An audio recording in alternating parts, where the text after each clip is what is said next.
Întotdeauna. Deci clar, în orice situație ar fi bine să apelăm la un specialist, așa nu? Așa este, da, pentru că și noi avem foarte multe întrebări și cu siguranță în urma acestui dialog vom afla și răspunsurile necesare. Așadar, astăzi alături de noi este psihoterapeutul și psihologul clinician Mihaela Stoica. Iată, vorbim de psihoterapie individuală, copii, adolescenți, de cuplu, coach, trainer și face foarte multe ateliere. O puteți vedea și pe Facebook pentru că tot ce face este foarte interesant acolo și sunt subiecte cu care ne confruntăm zi de zi și cu siguranță avem foarte multe lucruri de învățat. Îți mulțumim, Mihaela, că ai acceptat invitația noastră. Și eu mulțumesc de invitație, bine vă găsesc și bine ne auzim la radio. Aș vrea să începem așa cu o definiție. Ce înseamnă, domnule, fobiile astea și de ce apar? Aș vrea să încep cu un citat. Așa. Nu te tulbura cu lucruri imaginare.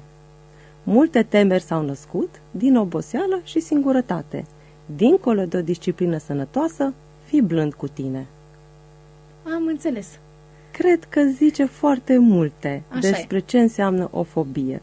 Și ca să zicem mai pe scurt ce înseamnă o fobie, o teamă irațională, o suferință inutilă. Noi avem, de multe ori spunem că noi oamenii poate suntem într-o situație complicată, dar complicăm și mai tare lucrurile. Avem categoric clar acest lucru, adică fără să ne dorim neapărat sau nu conștientizăm. Dacă vă ajută părerea mea și ceea ce am pățit eu în viață, aveți în fața voastră și aveți la audio o doamnă care a avut 4 frici, 4 fobii. Hai că suntem curioși. Da. Am avut frică, fobie de fapt, că deja când ajungi să eviți, este fobie, nu mai este frică, de albine, lift, avion și la pachet tunete cu fulgere. Bun, să le luăm pe rând. Sunt 4, deci n-a fost 1, 2, 3, să zice că 3 trebuie să fie, au fost 4. Dar nu mai e niciuna. Cum ai reușit? Pentru că mulți ne ducem direct la tratamentul în sine. Da, suntem foarte curioși. În primul rând, aceste fobii, cum apar ele de fapt? Hai să o luăm așa, să o luăm pas cu pas. Cum apar ele? Nu știu, vin cumva din trecutul nostru, apar în copilărie sau le dezvoltăm pe parcurs? Și. Cauzele fobiilor sunt multiple. Odată, ele pot să fie moștenite de la părinți, așa cum... Sper să nu mă asculte. Băiatul meu a moștenit albinele de la mine. Așa. Pot să fie în urma unor traume din copilărie sau pot să fie în urma unor traume ale noastre, adulților, până la vârsta la care dezvoltăm fobia. De asemenea, ele pot să fie diverse accidente care s-au petrecut, cum ar fi la dentist, ai pățit ceva, o asistentă nedrăguță sau ceva cu acele sau mulți bolnavi în jurul tău și atunci dezvolți fobia de boală. Deci ele sunt multiple cauze. Da. Deci nu e doar una. Acum depinde la fiecare. La mine, albine, cred că a venit din copilărie. Cea de lift a venit sigur din copilărie. Cea de avion a fost legată cu liftul. Cea de tunete și fulgere, nu mai știu, probabil tot din copilărie de pe la țară, când a crescut acolo. Când vorbim de tratamente, sunt mai greu de tratat cele, iată, care au, să spunem, o profunzime mai aparte, adică deja vorbim de copilărie, faptul că acel sentiment a rezistat în ani și ani de zile și nu am scăpat de acea frică, sau poate am dezvoltat-o acum recent și cumva poate mai ușor reușim să trecem peste. Cum, nu știu, cazurile sunt mai greu de tratat cele care au aceste fobii de la o vârstă fragedă sau cele care le dezvoltă acum în prezent din nu știu ce motive? Cred că cel mai important în tratarea lor este motivația. Disponibilitatea omului de a vrea să lupte cu această fobie, de a vrea să învingă, să treacă peste această fobie. Și da, într-adevăr că cele care vin din copilărie sunt puțin mai greu de lucrat, acolo se lucrează pe toate traumele din copilărie, dar sunt tratabile. Deci am 4 fobii, 4 tratabile, dacă îți dorești, dacă ai motivație, dacă ești perseverent, este cel mai important lucru. Dacă ai un scop în viață, da, scopul meu, am vrut să văd lumea. Ok, ce fac? Stau la sol și mă uit cum zboară avioanele și eu nu mă duc să văd nimic. Ceea ce am făcut ani de zile. Până, bine, vreau să văd lumea. Un scop bine definit și am văzut lumea. După câte călătorii mai spus, gata, nu mai am nicio problemă, mă urc în... Nu spui poate niciodată. Niciodată. Dar înveți să trăiești, înveți să Da. le gestionezi, înveți să fii alături de cei de lângă tine, pentru că copiii n-au avut fobie de avioane. Au fost ei lângă noi să ne susțină. Înveți tehnici, poate că nu o să-ți treacă niciodată. Recunosc, nu mi-e rușine să recunosc că și acum, dacă mă urc în avion, nu pot să zic că sunt zen și sunt 100% super happy și fericită. Mai am și acum un 10-15% de anxietate, dar e doar 10-15% și parcă așa ți se aduc la pachet uneori. Am avut și turbulențe, am avut și decolări pe ultima 100 de metri datorită furtunilor, deci nici n-am avut parte de niște zboruri liniștite, să zic, ce mișto și ce frumos. Dar am trecut și le-am gestionat. Uite, eu recunosc că am spus-o și mai devreme, mi este frică de lift și să nu se înțeleagă că am claustrofobie, că nu am treabă cu spațiile închise, rezist într-un spațiu închis, doar de lift. Și putem acum să zicem că noi am mers la psiholog, acum facem direct terapie aici în direct. Mie mi-e frică de lift pentru că atunci când am fost mică, am intrat în lift, deci nu m-am blocat în lift, doar că liftul m-a luat și m-a dus într-o altă parte. Părinții mei au rămas cumva în spate și mi-a fost așa, m-am trezit cu o teamă de abandon, ca să spun așa. Mi-a fost frică că nu o să mai învăț părinții. Și atunci toată trauma asta o duc în continuare pentru că nici acum nu mă urc în lift, orice ar fi, decât dacă sunt însoțită și trebuie să am foarte mare încredere în persoana respectivă, adică să-mi dea siguranță. În schimb, iată, colegul nostru Casian aici de față, tot la o vârstă fragedă, a căzut cu liftul. Dar el n-are trauma asta de lift. De ce eu am și el nu? Că asta am discutat azi toată ziua. Să înțeleg că el e mai tare de înger și o să mai slabă? Nu știu. Sau... Poate dacă deci pățeam la el a fost cu adevărat ceva... decât la mine. Poate nu era teamă. N-am pățit nimic. Adică ești viu, ești întreg și nevătămat. Nici nu m-am julit dacă măcar. e să se întâmple ceva, se întâmplă. Exact. Nu poți să fugi. Nu. Și eu am trauma de lift. Și am rămas blocată 4 ore în lift. Nu că am fost sus 4 ore e... 4 eu nu știu ore, ce s-a întâmplat cum e 4 ore. La 13 ani, la Herculane, da, la o tabără de olimpiadă de română, în care efectiv liftul s-a blocat între etaje, s-au stins luminile, erau și lifturile acelea de pe... așa. Nu aveam nici telefon mobil pe vremea aceea. De aveam unde? cum să bat în ușă până m-a auzit cineva și au vorbit cu mine acolo, să stau cu minte, să stau liniștită. Am și imagine așa cum că stăteam ciuci acolo în colțul liftului, exact cum ai spus tu, aveam imaginea de copil abandonat și eu, numai că eu nu eram abandonată.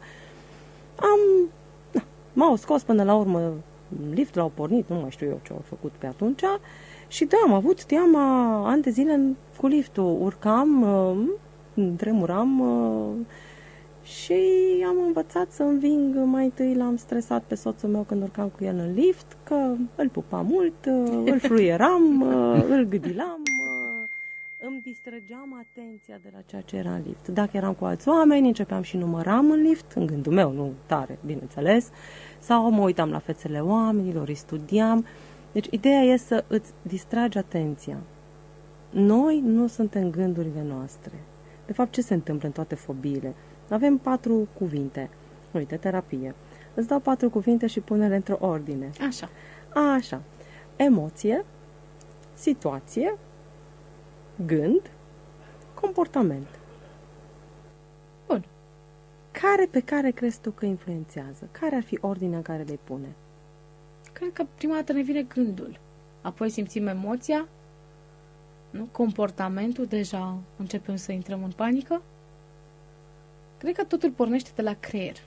Și prima e situația. Da. Văd un gândac, văd un paianjen, exact. Văd deci o trebuie să existe acel stimul. Vine gândul, se urcă pe mine, ce se întâmplă? O să mă mănânce, o să mă omoare, încep să tremur. Am noduri în gât, fac palpitații, ajung la de panică, de el săracul de fapt nici n-are nimic cu mine, că nu este acolo. Astea sunt simptomele. Încerc să mă cațăr, să mă urc, să fug, să țip, să... Adică facem cumva din țânțar armăsar. Pare ciudat, dar cam așa e, nu?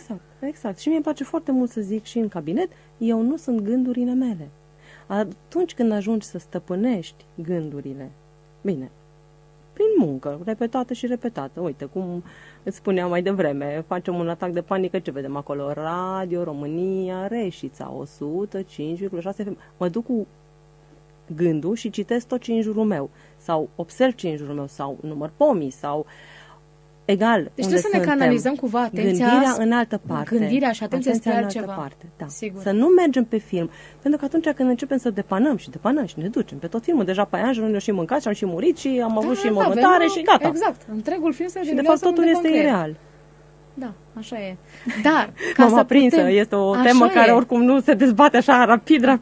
Da, așa e. Deci, în momentul în care, iată, avem acea frică, acea fobie, cred că ar trebui, ca să ne învingem, să urcăm în lift, să mergem la înălțimi, să ne expunem direct. Să ne expunem direct. O poveste foarte amuzantă este cum am vindecat eu de tunete și fulgere. Asta e foarte interesant. Da, la mare, în Grecia, un mic apartament în vacanță, o furtună din aia de te durea mintea, noi eram pe malul mării, bineînțeles că am închis obloanele la dormitor, dormitorul era în spate, nu era la apă în față, la balcon.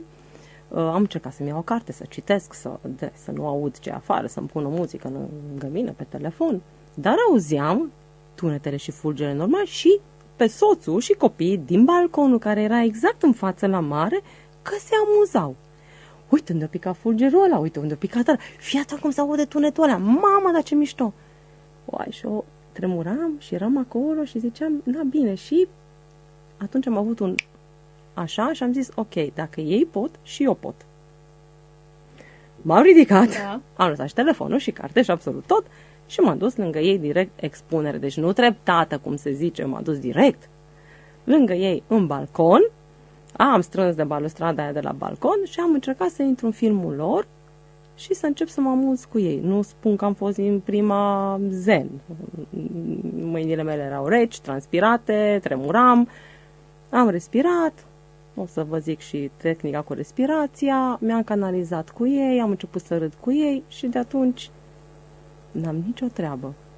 Merg cu cortul, dorm în cort, chiar dacă afară este furtună, nici o treabă. Dar deci a fost expunere directă. Da. Deci ăsta ar fi un prim pas. Bun.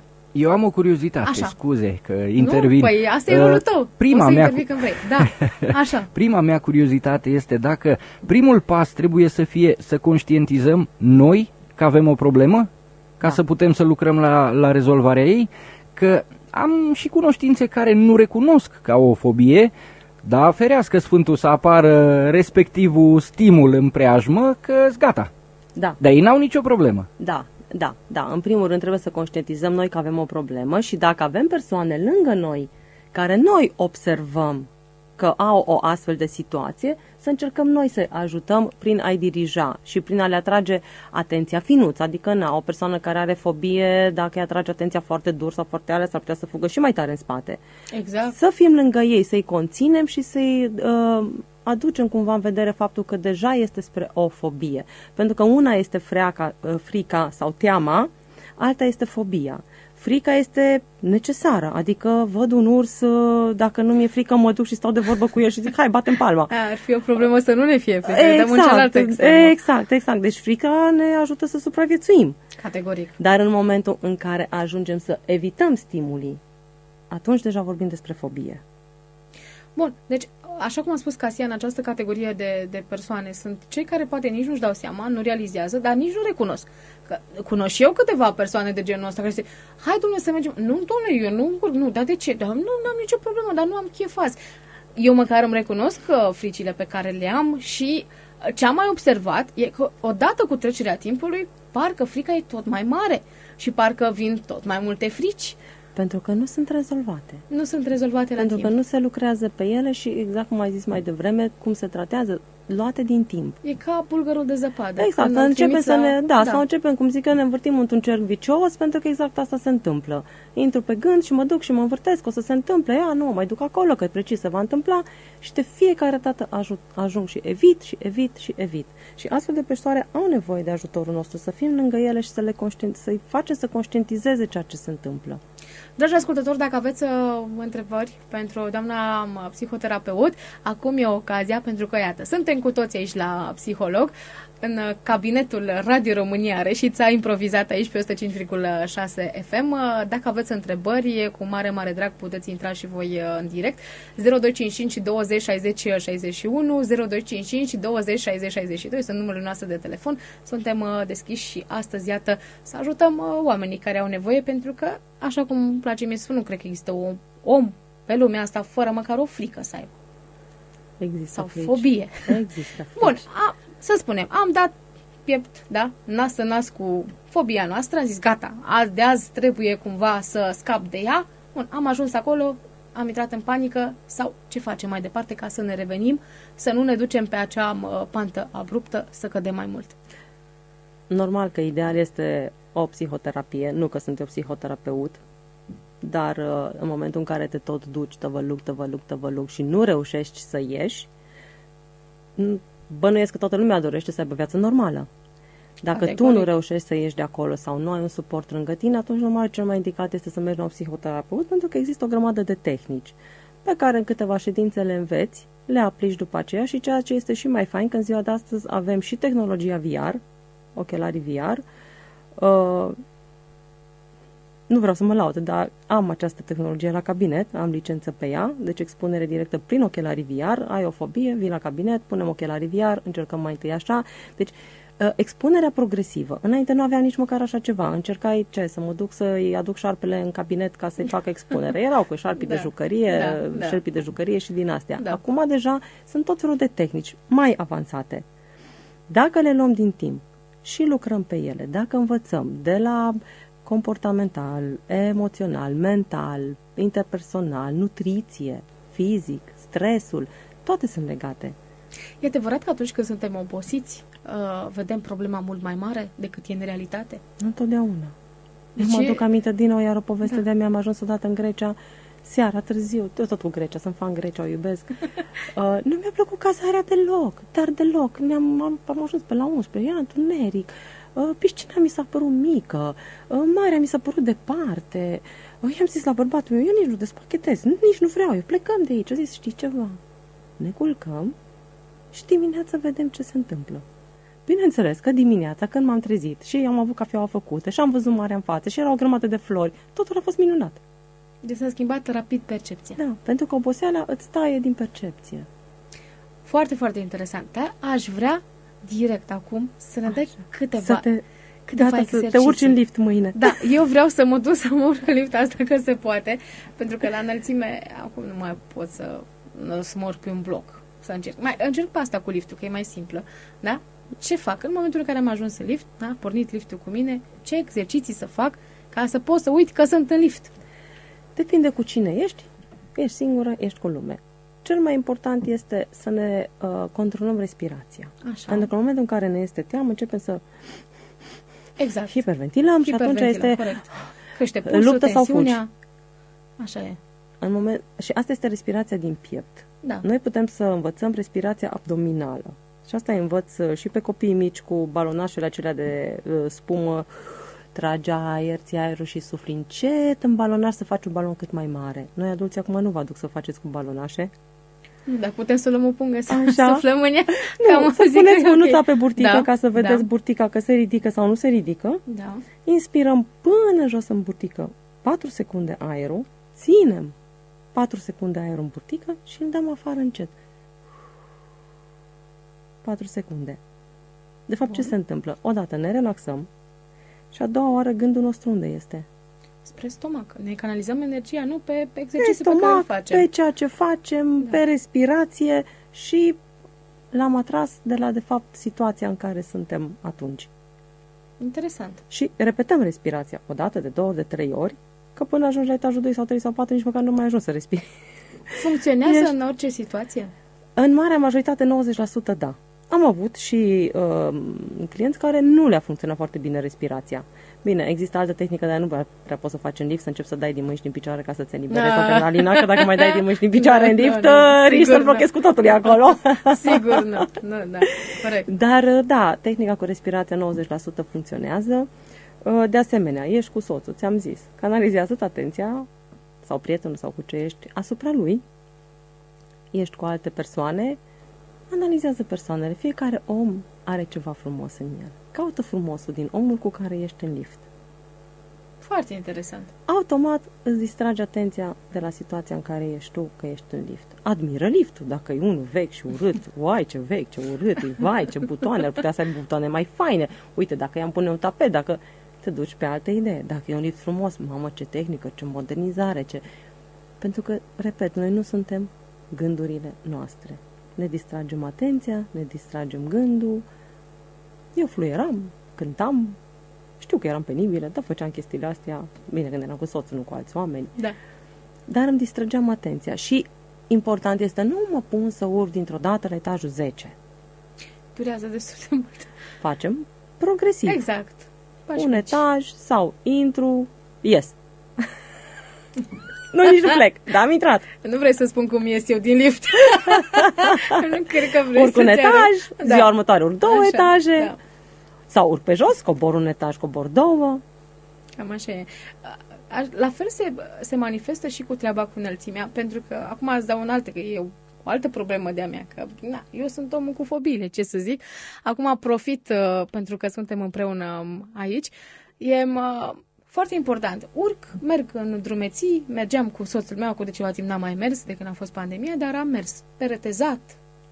N-am avut nicio problemă. La urcare. Vedeam că trebuie să urc, e în regulă. La coborâre a fost problema, că mi s-a părut, domnule, unde m-am cocoțat, cum cobor. Am coborât pe fund, ca să spun așa, Ai găsit direct. o modalitate. Am găsit o modalitate, dar cu multă panică, cu foarte multe dureri. Da, a fost crunt. La fel și când am fost pe Bucești, pe Vârfomul, deși e un traseu accesibil, poate să-l facă oricine, deci chiar oricine, nu e un traseu periculos, chiar și acolo mi-a fost frică la un moment dat. Dar care era teama, de fapt? De înălțime, că o să cazi și E eu bine, în înălțime, hău. dar ai ajuns sus. Puteai să cazi că o și când ai urcat. Da, asta e interesant, că aici nu-mi explic nici eu. Unde e problema? Că de dus mă duc, la întoarcere e mai greu. Este tot gândirea pe care trebuie să o combați. E logic, ai ajuns sus, ai urcat, puteai să cazi. Tot așa de bine poți să cazi și la coborâre și la urcare. Sigur. Trebuie căutat ce a fost acolo Ce a undeva fost? în copilărie. N-a fost. Cu Că aia o am stat și cădere în gol, N-am cu avut. liftul. Visez asta. Încă visez cu căderea în gol. Cred că mulți dintre noi Merge au tot acel spre vis. trauma de abandon. Da, acel De atunci. Deci, Practic, atunci ai căzut Da, în gol da, când ai fost da. abandonată. da. N-ai mai avut sprijinul Da. părinților de lângă Da. tine. Dintr-o dată ai fost... Da, și am Pierdută. aterizat la persoane străine, cu Exact. care n-aveam Ai văzut? Deja nimic. ar Deja trebui să mi-am poți să urci explicat. mâine în lift. Am Și să urci și înțeles. pe dealuri și pe munți. Bun, e interesant. Da, și soțul meu, dacă urcă la etajul 10, am fost să vedem în Cluj un apartament, mamă, mișto, sus, panoramă, tot. Dar urcă pe munți. Acolo nu are. Merge, urcă pentru că are, ce spuneam la început, motivația, dorința, scopul. Vreau să ajung acolo sus. Da, foarte interesant. Casian, tu ce zici? Eu am rămas cu gândul la faptul că, Că uite... văd că ești gânditor, nu? Da, foarte atent. Așa. Vă ascult și încerc să vă întrerup cât mai puțin posibil, pentru că îmi place cum decurge discuția, dar rămăsesem cu gândul la faptul că, uite, sunt atâtea tehnici care se pot aplica. S-a dezvoltat și domeniul ăsta atât de mult, cum spuneai, tehnologie VR, cu care putem să ajutăm toată chestia asta. Și totuși avem reticență. Nu mergem la un psiholog sau psihoterapeut. Și nu pot să nu mă gândesc, dacă am lovit mașina, merg cu ea la mecanic. Dacă mi-am rupt mâna, nu încerc să mi-o pansez singur, merg cu ea la medic. Dar dacă am o problemă cu o fobie, nu merg să o rezolv. De ce? Da, din păcate încă există reticența de a merge la psiholog, deși în Germania și în lumile moderne se duc la psiholog absolut ca să normal. învețe Pentru cum orice. să savureze o Sigur. cafea în liniște Da, cu colegul de serviciu. Da. La noi încă există reticența. Exact cum spuneai tu că mă duc să repar sau există ideea nu mă duc la psiholog că sunt nebun. Nu este așa. Dacă ai o boală de fiere, nu știu, îți spune ficățelul sau dacă ai de stomac ulcerașul sau Nu. cum se zice nebun, nu, este Clar, tot nu. o dereglare de serotonină, este tot un corp al nostru care funcționează, care are anumite dereglări la un moment dat. Nu înseamnă că mergi la psiholog, ești. Nu, mergi la psiholog ca să te dezvolți pe tine, să te cunoști pe tine, să-ți învingi temerile, să știi cum să relaționezi cu tine, să te iubești pe Foarte tine. important. Pentru că marea problema tuturor pleacă de la faptul că nu se iubesc. Și atunci, dacă nu te iubești pe tine, e clar că n-ai cum să iubești nici pe cei din jurul tău. Și nici albinele, și nici liftul, și nici avioane. Exact. Și uite, așa ajungem să... Da, există reticența, dar Da. eu încurajez lumea să meargă la psihoterapie, la psiholog, pentru că, haideți să ne gândim că este dezvoltare personală. Da, așa ar trebui să gândim, pentru că cei care locuiesc Să în nu mai fie străinătate, presiune. exact, sunt foarte deschiși. Ei pentru orice au psihoterapeutul lor și pentru orice îl sună. Exact. Atunci când nu Nu merg suntem în babau. cabinet. Da, exact. Ce să fac în situația asta? Ce decizii se iau? E bine dacă acționez în acest fel? Și cred că ei sunt mult mai sănătoși ca noi. Și ideea e că mergi o perioadă la terapeut, dar în timp, după ce ți-ai soluționat tot ce te-a supărat, ce te-a deranjat, trăim în societate. Totul este influența asupra noastră. Pe parcurs mai pot să apară alte și alte situații. Mai dai o raită pe la cabinet, mai vorbești, mai povestești. Uite, în situația asta iarăși am făcut așa. Ce s-a întâmplat cu mine de am reacționat iarăși așa? Pentru că așa cum le zic și în cabinet, nu suntem 100% să învățăm ceea ce le zic eu. Pentru că am avut și întrebarea, ok, tu ne spui atâtea, dar tu le faci pe toate?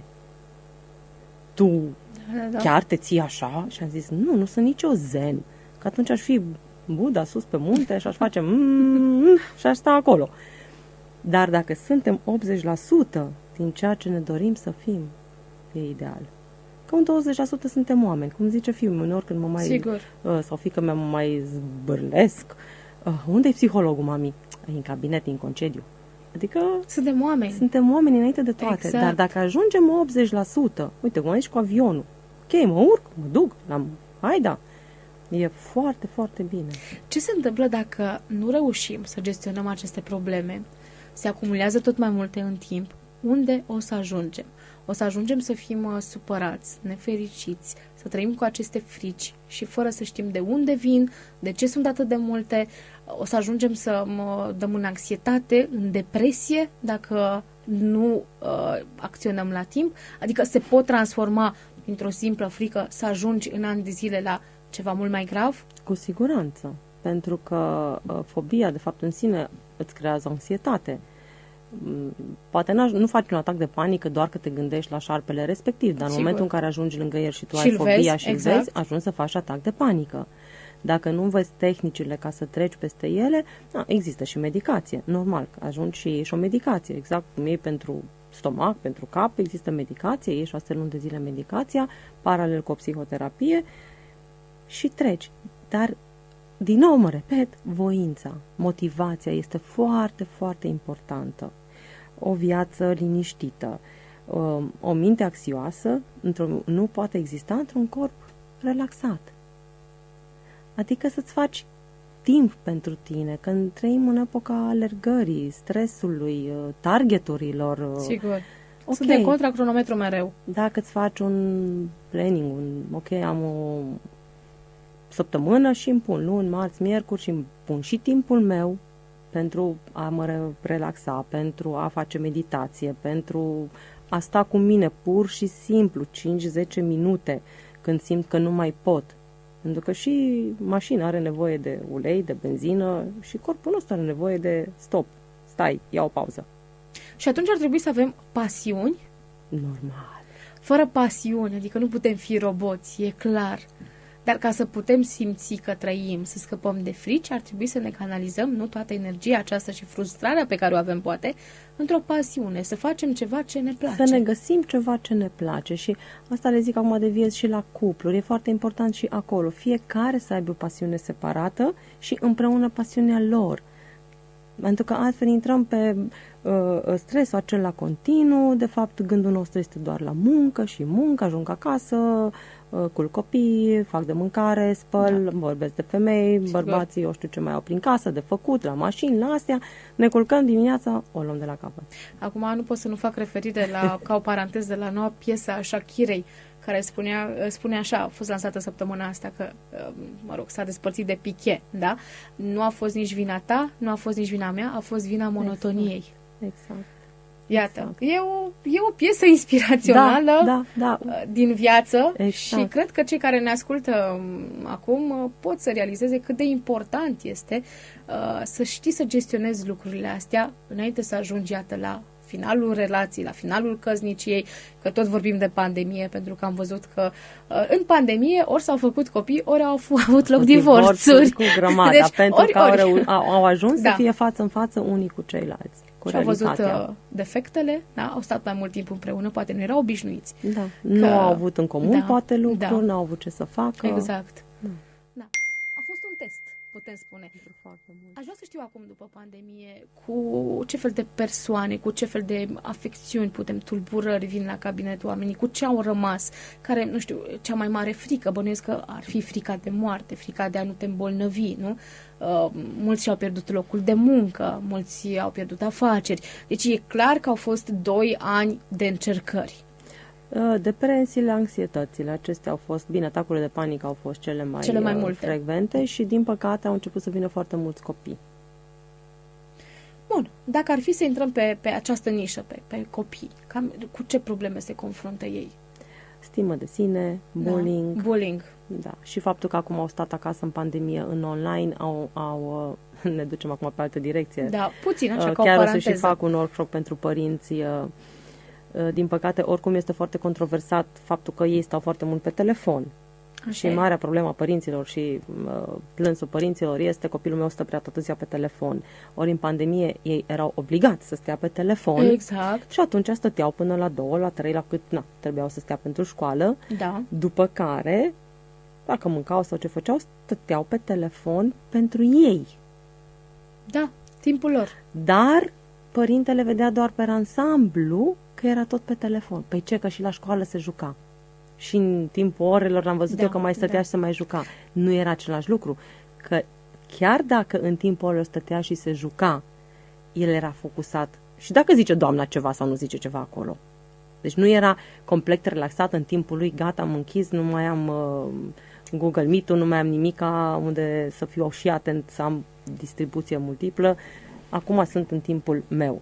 Atunci era marea controversă a părinților, iar stă pe telefon, care a rămas și mai departe, pentru că mai nou acum s-a transformat mult în online și multe teme au rămas pe online și copilul are nevoie de telefon ca să-și ia temele de la copii sau să le dea folderul doamnele, că totul este pe WhatsApp, și pe părinții grupuri. poate înțeleg greșit și spune: ia de telefonul, că tu nu să-ți faci temele, tu stai numai pe telefon. Da. Nu că le iau apărarea copiilor acum, să ne înțelegem bine și dau în părinți. Nu, pentru că și copiii au și știm foarte bine. Știu când să profite. Ai, mamă, Doamne, că am și eu 2 adolescenți acasă. Așa Dar e. undeva acolo, exact ca și la cupluri, există un mijloc unde trebuie ajuns. Bun, ca o concluzie, pentru că noi vrem să ajungem și la o concluzie. E important, iată, să recunoaștem problemele, să ne adresăm unui specialist, să nu ne fie frică, să nu ne fie rușine, că ce o să spună mama, ce o să spună tata, ce o să spună soțul, ce o să spună prietena, vecinul, șeful sau vecina, exact, că au auzit că merg la psiholog. Nu știu, în cât timp putem noi schimba această mentalitate că nu e greșit să mergi la psiholog, că e foarte bine, că e normal să-ți recunoști problemele, pentru că ne chinuim de ani buni să schimbăm acest lucru, nu am reușit încă. Este deja o deschidere mai mare. Deci se Doamne vede, ajută, da. Eu ce să zic, acum după pandemie se vede mai mult deschiderea, dar mai avem de lucrat. Nu putem să dăm așa o previziune, ca și cum aș zice de seară vine furtuna, dar de fapt nu o să vină. E de lucru, de încurajat, de a fi toți deschiși, adică de a vorbi deschiși, nu pe la spate, mă tem, nu zic. Cu câtă mai multă lume vorbește și se expune și spune: da, domnule, eu mă duc să mă dezvolt, mă duc să vorbesc, uite, mi este bine, cu atât ne va fi mai bine la toți. Pentru că dacă eu sunt ok, și tu ești ok. Dacă eu nu sunt ok, nu vei fi nici tu ok. Că eu vin și lovesc în tine. Tu vizi în băreață la lucru și eu încep și poate stai și ție la, nu? Da, se poate întâmpla și acest lucru, la fel și acasă, nu? Te duci fericit, te duci cu zâmbetul pe buze, nu? Și poate, n-ai spălat vasele, n-ai băgat la spălat, ce ne facem, nu? Cam așa e. Cam așa se întâmplă. Și cu copiii la fel, te duci acasă, mai ai pretenții și de la copii, Da, păi de ce ți-ai lăsat farfuria acolo, păi de ce ți-ai lăsat aia acolo și ne ducem atunci, mai dezvoltăm și fobii de rufele nespălate sau de vasele lăsate în ghiuvetă. Putem merge în familie la psihoterapeut? Da, sigur. E indicat uneori? Da, la terapiile de cuplu, la terapiile cu copii, întotdeauna se aduc și părinții, după aceea se face cu copilul, se aduc din nou părinții la nu știu cât timp, sau se aduc împreună, se fac diverse tehnici, se fac ca un teatru, adică copilul joacă pe părinte, părintele pe copil, atunci se văd cel mai bine unul pe celălalt, cum reacționează, în cuplu la fel, sigur. Mai există acest război dintre generații? Da. Există? Da, și mai există Că pe vremea mea... voiam să zic și eu. Exact, Da, aia voiam să da. zic. Și am și o postare. Pe vremea mea era așa. Da. Care era vremea ta? Da. De aici apar divergențele cele mai Care mari. era vremea ta? E de... Pe vremea mea n-aveam de telefoane. gândit. Ce să Așa fac? e, Da. Pe vremea mea stăteam afară. Păi Da. da, că n-aveam cu ce. Da, pe vremea mea eu nu mă machiam. Da. Pe vremea mea nu mă îmbrăcam așa la școală. Eu mă machiam. Dar n-aveam cu ce atâtea. Da. Dar Așa acum e. este cu ce. Atunci aveai poate un rimel și rujul care era de când lumea și pământul. Și atunci reușim să ne convingem părinții, încerc să mă pun și eu în pielea tinerilor, copiilor, reușim cumva să-i convingem, dar mama, dar încearcă să înțelegi că trăim într-o altă societate, sunt alte vremuri, altă mentalitate. Am observat că generația aceasta care vine din urmă, generația Z, de exemplu, e foarte deschisă, adică nu are nicio problemă. Cei mai mulți au încredere în ei, vin, discută, vorbesc, spun în față în cazul în care nu le place ceva, deja au obiectivele pe mai mulți ani deja pregătite, știu ce vor de la viață. E foarte interesant să-i urmărești. Sunt foarte fain copiii în ziua de azi, sunt foarte deschiși, deși foarte mulți vin la cabinet și vin mai reticenți și stau așa într-un colțișor și le zic, eu nu-s bau, dar nu, eu am o firmă exuberantă așa și încep și râd cu ei, întotdeauna mă dau exact pe linia lor de copil și până la sfârșit îți deja degajați, ok, să deschid și povestesc, pe când adulții de multe nu reușești nici până la sfârșit la prima ședință să povestească. Încă sunt reticenți. Și ce pot să facă copiii cu părinții acasă, ce le zic de multe ori, puneți-vă unul în pielea celuilalt. Fiți empatici unul cu celălalt. Pune și tu copilul în pielea mamei și tu ca mamă în pielea copilului când aveți situații și divergențe. Și atunci poți să realizezi cel mai bine, de fapt, unde este adevărul. Categoric. Casian. Exact asta mă gândeam acum, dacă sunt mai deschiși cei mai tineri față de terapie sau cei trecuți de o anumită vârstă. Că până la urmă trebuie să înțeleagă că nu vin la judecător, nu vin să justific de ce am o teamă sau vin să o înțeleg. Tu n-am venit să mă cerți, am venit să povestești cu mine și să mă ajuți să trec mai ușor peste o problemă. Da, sunt deschiși, generațiile mai tinere sunt mai deschise decât cei mai în vârstă și de la o vârstă deja puțin mai greu, o vârstă mai înaintată, acolo deja intrăm pe alte E mai multe muncă acolo și alte discuții, da.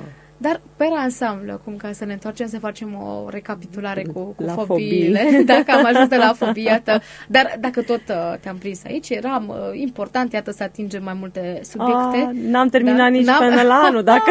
Ne-ar trebui, foarte multe ore. Dar cred că e în interesul nostru al tuturor, pentru că de fiecare dată când discuți cu un profesionist, așa cum ești, deja te simți mai bine.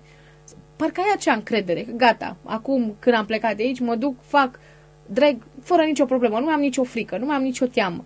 Sunt alte fobii mult mai grave decât ce am enumerat noi acum, frica de apă, frica de telefoanele mobile. Am auzit și de frica aceasta, să nu vadă telefoane, chiar cunosc o persoană, să nu vadă omul telefonul mobil.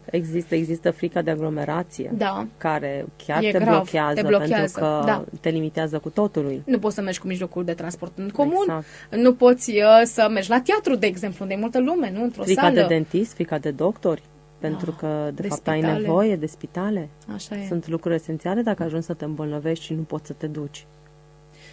S-ar putea ca să cunosc o persoană, chiar din familia mea, care nu pot să o duc la doctor, nici să, nu știu ce să fac, nici dacă aș face orice, nu reușesc. Dar ideea probabil că există o astfel de problemă. Cum spuneam, cel mai important lucru, ca să poți să treci peste ele, și eu îi termin pe săracii mei dragi oameni care trec pragul cabinetului meu cu cuvântul prezent. Prezent. să trăim în prezent. Sigur. Este cel mai important lucru. Adică în sensul că, ok, mă gândesc la viitor, îmi fac planuri de viitor, că doar nu o să stau în prezent și nu știu mâine ce mănânc sau ce fac. Dar trăiesc clipa prezentă, trecutul e trecut, iau de acolo tot ce am pățit, iau traumele de acolo, le conștientizez, le asimilez, le tratez și vin aici în prezent.